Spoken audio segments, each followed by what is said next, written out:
ukora ibyaha ntajanywe muri biro, ukora icyaha ntaje kwicara muri kantine, ukora icyaha ntaje kuvugirwa mu rugo, mwenye anafanya nzambi pitisha mbere hapa. Bivuga kuko impamvu abantu batatinye nuko na wa wundi wagikoze turacabana nawe mu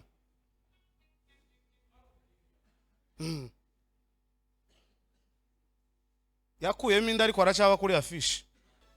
Dufite ikibazo kituremereye cy'abahungu bafite abagore batarakoze ubukwe.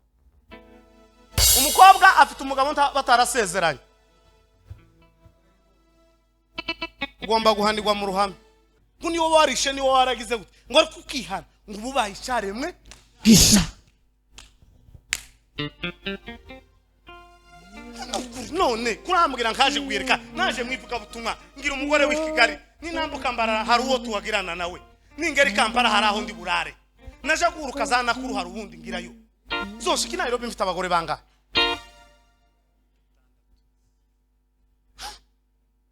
Ndi muri umuntu wa Salomo ukora izaha bamuhanire mu maso ya bose. Ikintu cyabaye akamenyero, niyo mpamvu n'udatagitinyuka gukora icyaha nukubera kuko zicaza yakoze icyaha kitwamutenga akaririmba. Kandi ikibazo tugirana tukaza tugwisa amakuru hano bose kubera iki Perezida Gatoni ngo ari mu guheza runaka mikoro ngo kandi twanamenye ko yakuyemita. Je sinoza guterana namenye mu makuru.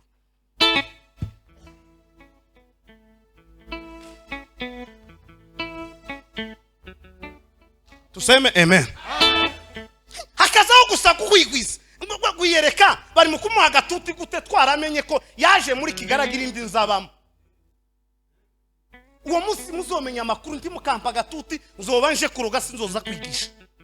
Arababwira ngo abo ngabo uzobahamira mu ruhame icyaha cyacu, impamvu twasuzuguye itorero, impamvu itorero ritakigira agaciro nuko icyaha kiri mu kuja kwihanira muri restaurant ariho ibiryo birenze z'igihumbi 500.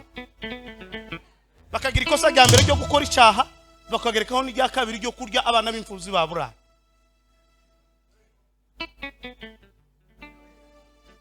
Wanumvishije amakosa fure ngo ngene ko tuzoganira na aho baganiri bakasiga 15,000 ntatenzwe ruswa ya yikahwa irese. Mwahurira ahantu mwasangira yebo dutaha uzutaha ngo arabanza aca imbere ntazavuga izina ry'ahantu ataje yambu yewe namaku upanze nkunda kubwira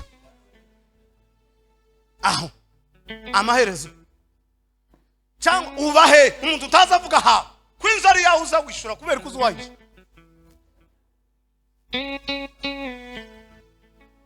Museve namaki nimeze utuye ngo tuba hari yakuriye umuntu azatinya kuranga haba habiki habitsiki. Hari igihe kimwe uzoza mu kabiri uzi ngo ntibakumenye ariko uwo munsi akaba aribwo Yesu Kristo azamuritora. Uzibwira ngo uracyategereje ngo nzihana muri kuri ya kwezi ariko ku kwezi kutarangira Yesu akajana itore. Uzibwira ngo ndategereje muri wa mwaka w'imbere ariko Yesu Kristo ntategereje ku mwaka uzarangira azohamagara itore. Dufite abayumbe benshi hano buzuye ariko usanga mu watagira Bibiliya. Nukuri kw'Imana atunze telefone atunze telefone 15 akagira 13 ariko mu wiwe ntagira n'igitabo cy'umugenzi. Abashumba b'amatorero nimwongere mugarura inkoni y'Imana mu ikanisa, nimwongere mugarure icyo Imana yavuze mu ikanisa. Turabe kuko urusengero rwongera rukagirirwa agaciro. Hari abantu bahagaze ku muryango babuze uko binjira kubera kuko baje kurangiza mu itorero basanga barimo barasa nabo. Timote wa mbere ibice 5:20 bonyine ndakubwira n'ahandi uri busome Evanjiri ya Timote. Aha abakora ngo ibyaha ubahanire mu maso ya YouTube na kamera n'umukristo n'umupagani wese abimenye kugira ngo umve impamvu yabyo abandi nabo bati n'undi wese wari ufite gukora icyaha azotinye. Subiriramo papa uwo murongo.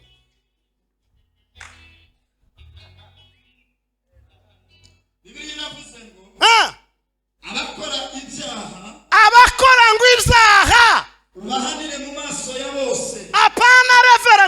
abashumba ho nahanye ukora ibyaha ntajanywe muri biro ukora icyaha taje kwicara muri kantine ukora icyaha taje kuvugirwa mu rugo mwenye anafanya nzambi pitisha mbele hapa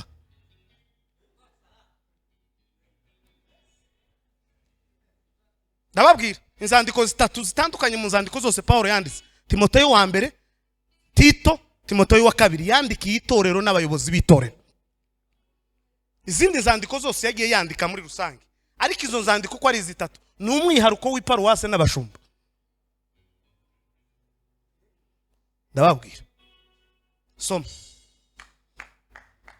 ukora icyaha umuhanire mu maso y'abantu bose kugira ngo Timoteyo we n'undi wese wari ufite gutekereza gukora icyaha atinye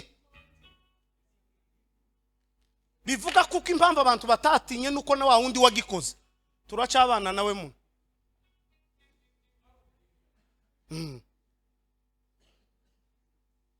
yakuyemo inda ariko aracaba kuri afishi Abagalatiya igice cya mbere niyo baruwa ya mbere Paulo yanditse Galatiya igice cya mbere murongo w'icenda kugeza ku murongo wa 10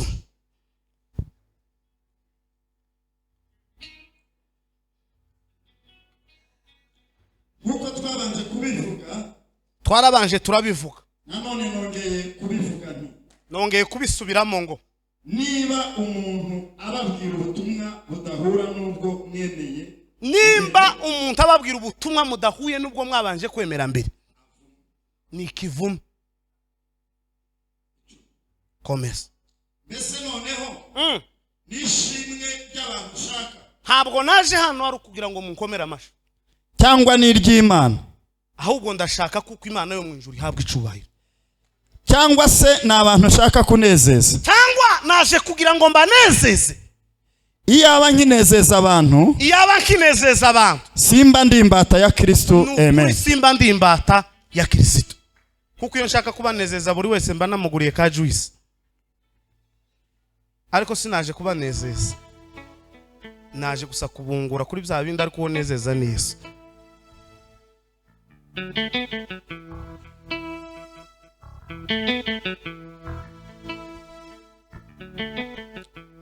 ahandi turaza kuhasoma nyuma twatuvuga Bwana sifiwe reka tuganire ano magambo mu mwanya sigaranye kugira ngo ndeke kwica gahunda umuyobozi yampa narimbabwiye ngo Paulo yanditse inzandiko zitatu zitandukanye n'izindi nzandiko yanditse urwandiko rwa mbere rwa Timoteyo n'urwandiko rwa Tito byasokeye rimwe Timoteyo wa kabiri abona kuzanyo izi nzandiko ko ari zitatu yazandikiye itorero azandikira abashumba Timoteyo wa mbere yamwandikiye amubwira ngo agomba gutunganya inshingano zo mu ikanisa neza ngo kubera kuko yari amaze imyaka 2 avuye Efeso ngo abona kuko bitakiri ngombwa gusubirayo aramubwira ngo icyambere uzabanza kweza mu itorero uzotora abayobozi b'itorero nyakuri ari nako yabwiye Tito na waramubwira ngo ndagiye ngo usigaje ikarete kugira ngo utunganye ivyo nasigaje ntagize gute ndatunganije urwandiko rwa kabiri rwa Timoteyo igo rwari uko kubasezera no kubabwira ukuntu bacunga umukumbi w'intama ngo kubera ibihe by'inyuma ukuntu bizoba bimeze aha rero muri uru rwandiko twasomye Paulo yarashaka kumubwira uko agomba kurera itorero aramubwira ngo Timoteyo we Timoteyo mwana wanje nkunda aramubwira ngo umuntu uzokora icyaha uzomuhanire mu ruhame rw'abantu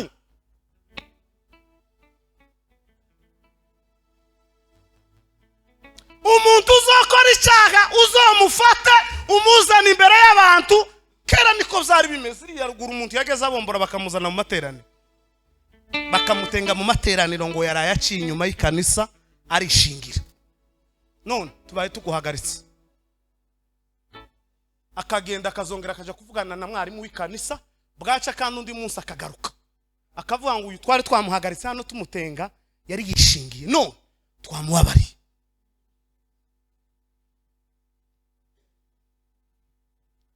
turanezerewe. Haleluya.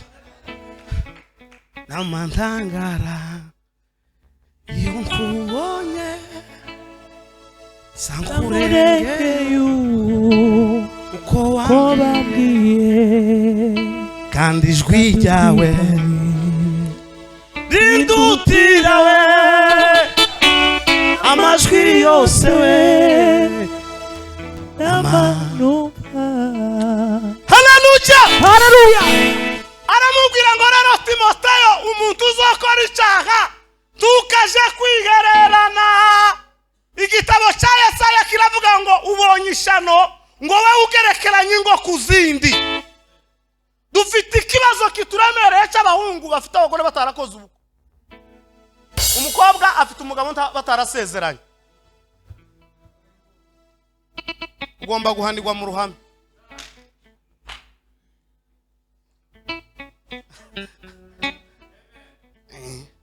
Turi kumwe zamura Imana ishubahiro. Haleluya, haleluya. Niyo tambara dufite yicaranye abagore batashingiwe n'ikanisa. Kurarushwa n'ubusa umugore wawe n'umwe n'ubisezerana. Foye yawe ibiziraramo abakobwa barenga 5 bose ntuzobashaka uzoshaka umwe.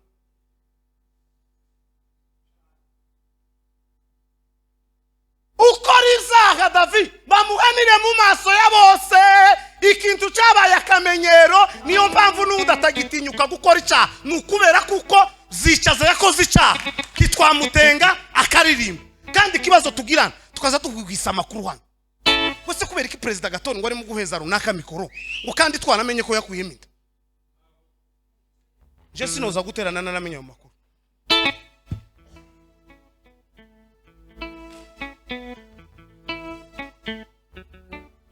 Tuseme amen. Hakazaho gusa kukwigwiza ngo gwiyereka bari mu kumuha gatuti gute twaramenye ko yaje muri Kigaragira indi nzabamo. Uwo musi muzomenya amakuru ndi mukampa gatuti uzobanje kuruga sinzoza kwigisha.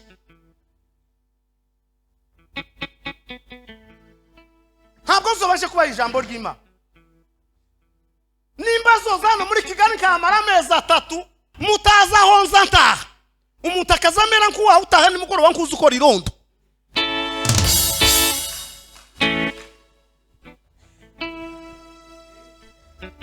Mwahurira ahantu mwasangira yebo dutaha uzutaha ngo arabanza cimbere ntaza avuga izina ry'ahantu ataje.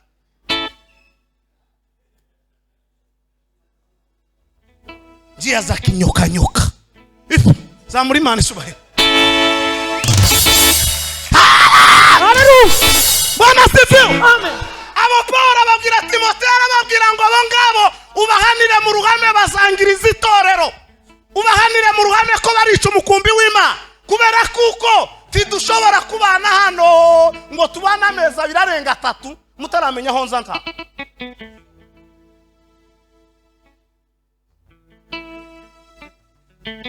Yambu yewe namaku upanze nkunda kubwira aho amaherezo cyangwa ubahe umuntu utazavuga ha kwinzari yawe uza wishura kubera ko uzuwahisha.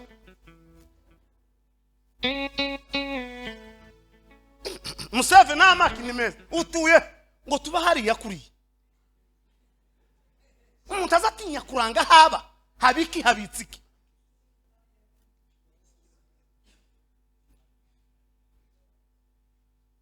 Atukuze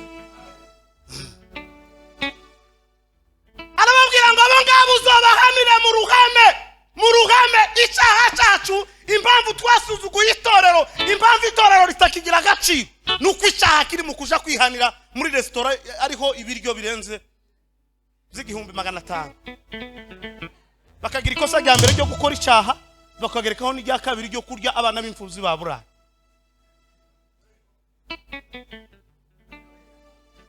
Onumvishije amakosa fure ngene ko tuzoganira na aho baganiri bakasiga 15,000 ntatenzwe ruswa ya ikahwa irese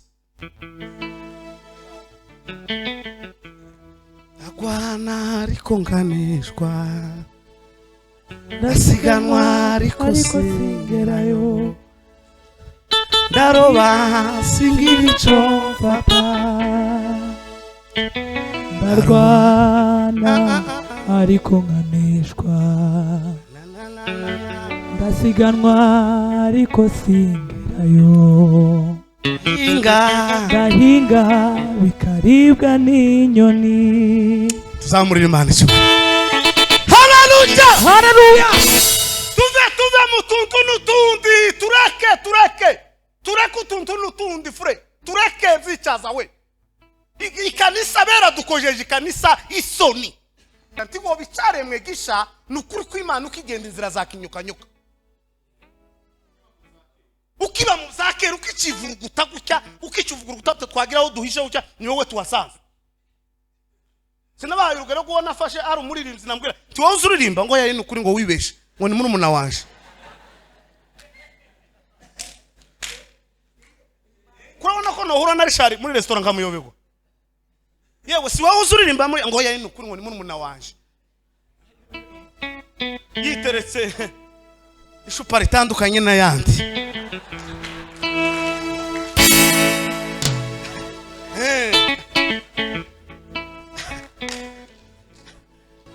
Hari igihe kimwe uzoza mu kabiri uzi ngo ntibakumenye, ariko uwo munsi akaba aribwo Yesu Kristo azamuritore. Uzibwira ngo uracyategereje ngo nzihana muri kuriya kwezi, ariko uku kwezi kutarangira Yesu akajana itore. Uzibwira ngo ndategereje muri wa mwaka w'imbere, ariko Yesu Kristo ntategereje ku mwaka uzarangira azohamagara itore.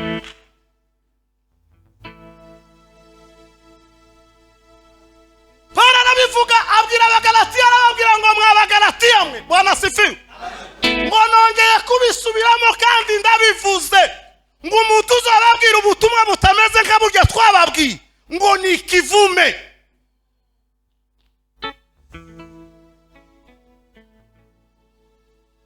Ni ikivume. Arandika aravuga ngo se ni amashimwe mbakeneyeho, ni icubahiro mbakeneyeho, biragatsindwa. Icubahiro ni Imana Data, gukomera nuko Imana Data.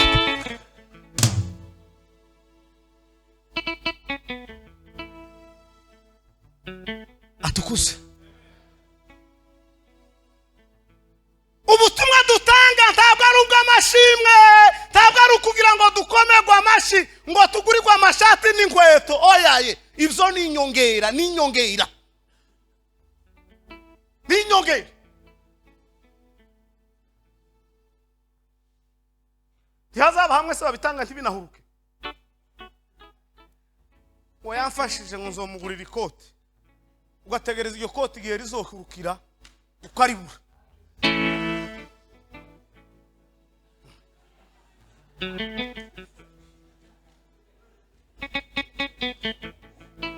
Sinema hiyo itaonyesha ushuhuda. Haleluya! Mureka tuve mu byo twagiyemo, tugaruke vyica. So ndakomeza gutanga urugero uri inshuti nta kibazo. Tugaruke. Dufite abayumbe benshi hano buzuye, ariko usanga mu watagira Bibiliya. Nukuri kw'Imana. Atunze telefone atunze telefone 15, akagira 13, ariko mu wiwe ntagira n'igitabo cy'umugenzi.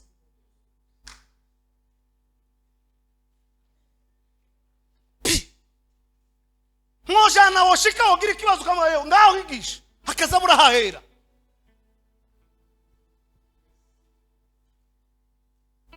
Mureke tuve mu byo twagiyemo, tuve mu byo dufata ijambo ry'Imana. Niyo mpamvu ababo hanze baza badusuzugura na pole, kubera kuko baza batubona twambara ibihenze ariko ntidufite iby'agaciro. Icy'agaciro ni ijambo ry'Imana. Hego bishoboka buri ku cyumweru wambara ihuzi henze itari munsi y'ibihumbi 30, 40, 50, ariko ku cyumweru uzusenga nta Bibiliya ugira.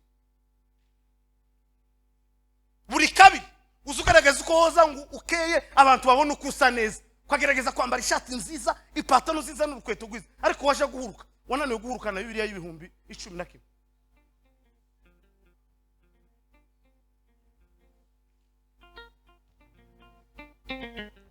ibihumbi 11. Niyo mpamvu ibyaha bigwiriye rero tukabura aho tubihanira kubera kuko abenshi turasa uyu nguyu azarebuye akavuga ngo uyu gute kiriki arasana na Pole bose bagiye nta bibiri hakumva nawe ni free nta kibazo bimubwiye Freddy arasanare nta kibazo bimubwiye kubera iki dukura akamenyero mu bintu by'Imana twinjire mu kazi.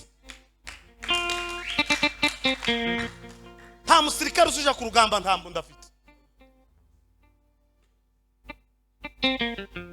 ariko itorero ry'iki gihe riri mu kuja ku rugamba nta ntwaro rifite. Nta ntwaro.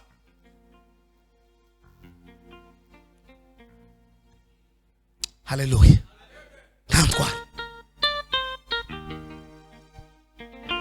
Nta ntwaro dufite. Kubera ko niyo mpamvu itorero naryo ryateshutse rigira agaciro gakeya kubera kuko ibyago zaravuyemo nta bigihaba.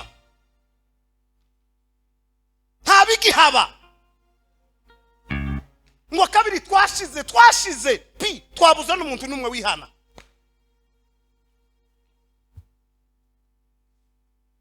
Muzore ku munsi umwe tuzana mu kabiri niyo amara bakinga imiryango amaze dusakana. Mureba abajura tugira mu ikanisa twamatwika hasi ku gasambu uhamagara Imana ikubwire yamiguheza n'ikimenyetso numara ugenda ukore ku muntu amaze. Mureba abajura buzuyemo,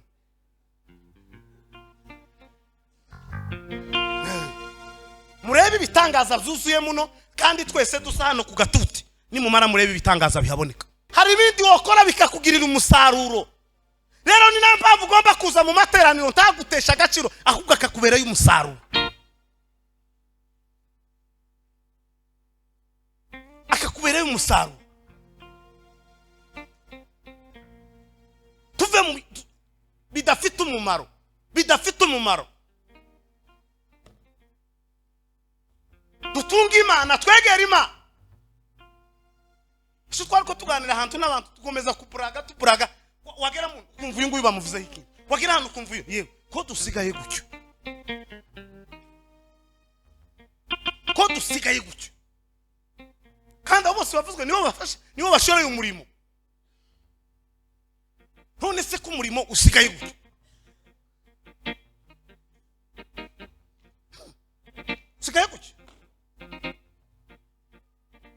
nukugenda abantu bari mu akagerekeranya akazana ikindi kuki kidafite umumaro.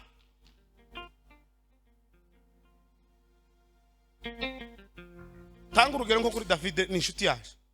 David yosokana umugore w'abandi afite umugore we mwe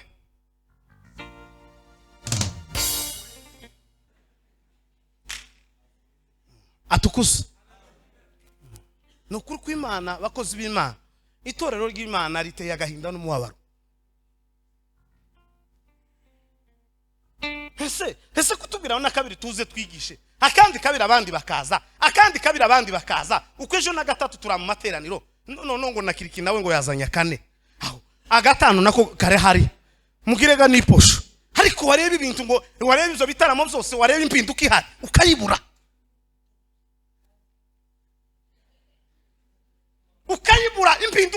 impinduka ihari igitaramo ukayibura.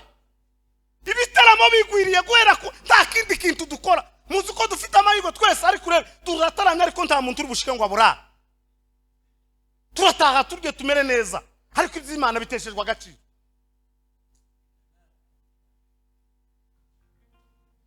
Kubera iki ufinyo ibintu byabaye uhisha gusa. Ihisha gutya nuko akantu karimo kumva bakagashira mu ibanga akandi bumva bakagashira utuntu turakingiranye depo iruzuye gutya.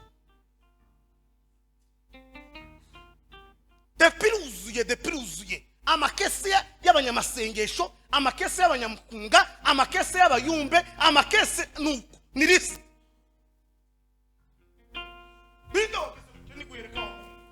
Ninde wakoze ni guki pena giye ahantu mbona umuntu w'umugore karakomeza kanyikuba mbona karakomeza yo ndamwe narashatse ko abanye inshuti cyane nanje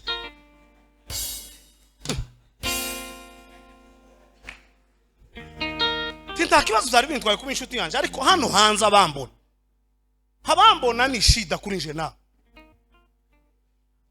None ugabanye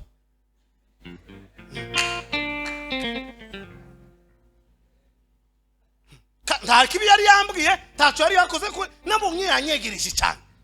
Ko wanegereye byagenze gute?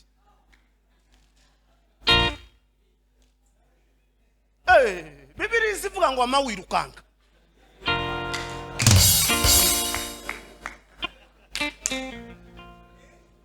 Uzosoma igitabo.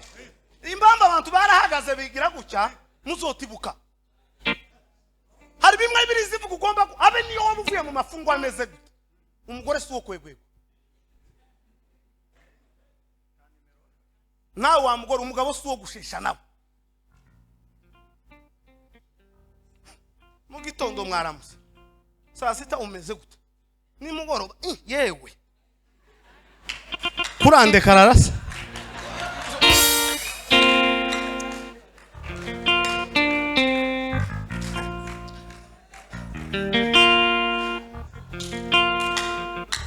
Tuzamure Imana ishubahiro. Haleluya. Nisho kitumaze nukubera ko uje wese aza komanga ugakingura. Uje wese arakwegera ukamwiyegereza. Niyo mpamvu ibintu bimwe wamaruka ugashuka ngo shetani yarampenze. Shetani yaguhenze gute? Ikigeragezo ukirangiza kikiriri ukamukata. Ukamutega moto utabajije amakuru. Icyahanti kiza cegigwa.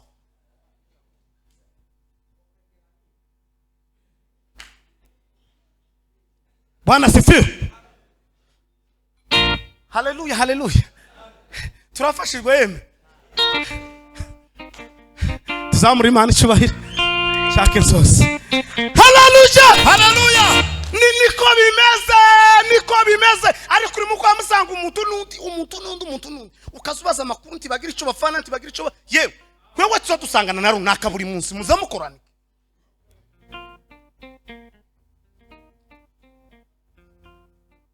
Nasize umugore Nairobi. Kuwa mbere munsanze nicaye no kwa Rando n'umugore w'abandi. Kuwa kabiri munsanze nicaye n'umugore w'abandi. Tugacishamo na kane tukaba turi kumwe na wa mugore. Moya. Habi niyo ngo bamukorana akazi kava hano na Mombasa. Tibibaho. Ari kuri mu gushaka umuntu kazumubura niyo mbaburi umuntu akazagira isoni zaha. Yewe. Nta muntu mwerutse kumva marama ngo igitaramo tugiriye kwa Rando. Kwa Rando haba igitaramo. Nuko yama kandiga yama mpamagana sana uri mu munezero wandu we. Ngo si ibintu bibereye kwa Rando. Mana Rando we.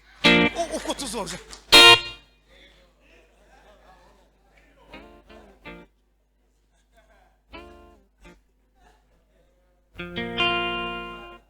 Kwa Rando. Ariko isi niko bimeze n'isira tu revera we isira tuje nguyu revera ubushije kwari turi kumwe ahantu kuri afishi bankuraho. Imana ishimwe bankuyeho. Giterane giteguwe kimaze ukwezi ndi kuri afishe ngo kije kugera ku munota wa nyuma ngo guyereka ntakenewe. Hawo hakenewe ndi. Imana ishimwe ko tubangamiye abadayimoni. Zamuri Imana ishubahiro. Haleluya we. Haleluya. Hakika nico inama zigomba gukora zigaterana zikemezanya zikavuga ngo uyu tabe kubera yihe mpamvu batanjijije ubusambanyi nta burozi banjijije. Kurumva muzehe we uyazaba data bukwe. Ndibutse n'ukuri kw'Imana Michel. Ndibutse. Imana ishimwe kuko bazoza batwanga nta kese muri ayo makese yose batanga. Baravuze gusa ngo icyo badakeneye n'inyigisho zanje. Ariko Imana ishimwe ko nta kana basanze ku muhanda kanje. Yaki nico ngico tibashishije ibindi ubwiza wenda naje nosa n'abandi ubugufi naje harabo nsumba igikara naje harabi yabura kanje ariko sico banzizije baravuze ngo matabiri yako intumwa Paul bamutibuye mu gitebo bamuziza injiri bamucisha mu idirisha aratibuka. Imana ishimwe base badukora ibishanye n'ibyo turimo akazi ugomba kuba mugomba kukazira ugomba ngakubitwa gwiyereka ariko narabibaganirije bene data twari tu hejuru y'intumwa za Yesu Kristo. Paul arababwira ngo Petero arababwira ngo twariyemeje twebwe icyo twahamagariwe ngo nugusenga no kukabura ijambo ry'Imana. Itabo cy'Ibyakozwe n'intumwa. Natwe rero nta kindi twariyemeje icyo twiyemeje ni ukuvuga ubutumwa bwiza budakoze isoni ariko kukubwira ngo hindukira Kristo ako karibu kuruti. Yesu ari bugufi kuza ibyo dukora ibyo tugenderamo ibyo turaramo ibyo tujamo Yesu ari bugufi kuza. Imana toraraga Imana mwe karibu Yesu kadusatira n'izishimo n'umunezero n'uwo barakoze ibyaha bimeze Yesu n'umunyembabazi. Yesu n'umunyembabazi bre ngo niwo warishe niwo waragize gute ngo ari kukihana ngo ububaye icyaremwe gisha none kurambwira nkaje gwireka naje mwivuga butumwa ngira umugore w'Ikigali ninambuka mbarara hari uwo tuwagirana nawe ningeri Kampala hari aho ndi burare naje guruka zana kuru hari ubundi ngirayo zoshiki Nairobi mfite abagore banga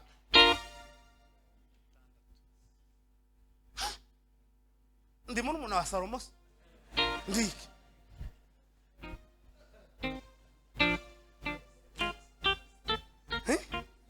fure ndi Salomo nimwakira ubutumwa bwiza bwo guhinduka arababwira ngo umuntu uzobazanira ubundi butumwa butari ubwo mwamenye ni ikinyoma ni ikivume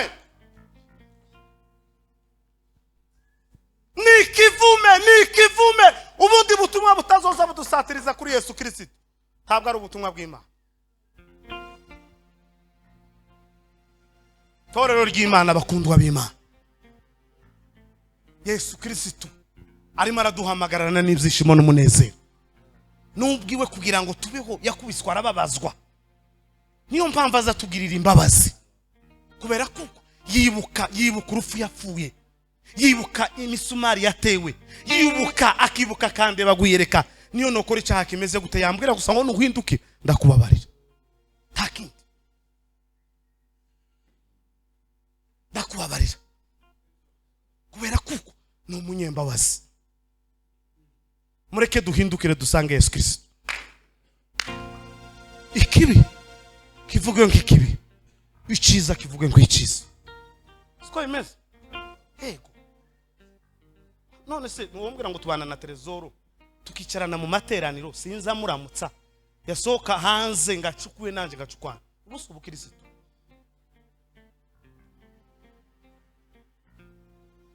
Imana yo mwijuru ibaheze kumva no gusobanukirwa mubi byaremwe bishe muhindukire Perezida abashumba b'amatorero nimwongere mugarura inkoni y'Imana mu ikanisa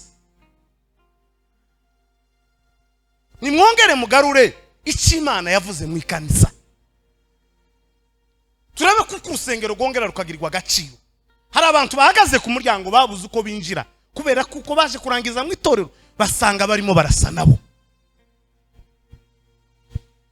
yabuze ukwaza. Hari umwe wangejeje amakuru arambwira ati nkibona runaka hariya kunezerwa bizabingo yagize gute ati hari ibintu yambwiye bitari byiza atariko niwe nzambona niwe muri niwe ikisi akabaye kose nuzu ukagira guki ariko message ziwe ngira tizisa n'ibikorwa byiwe zandikira are ni utumessage tw'amafuti nayo mutereta nimara nze kwigisha nari niyicaye hano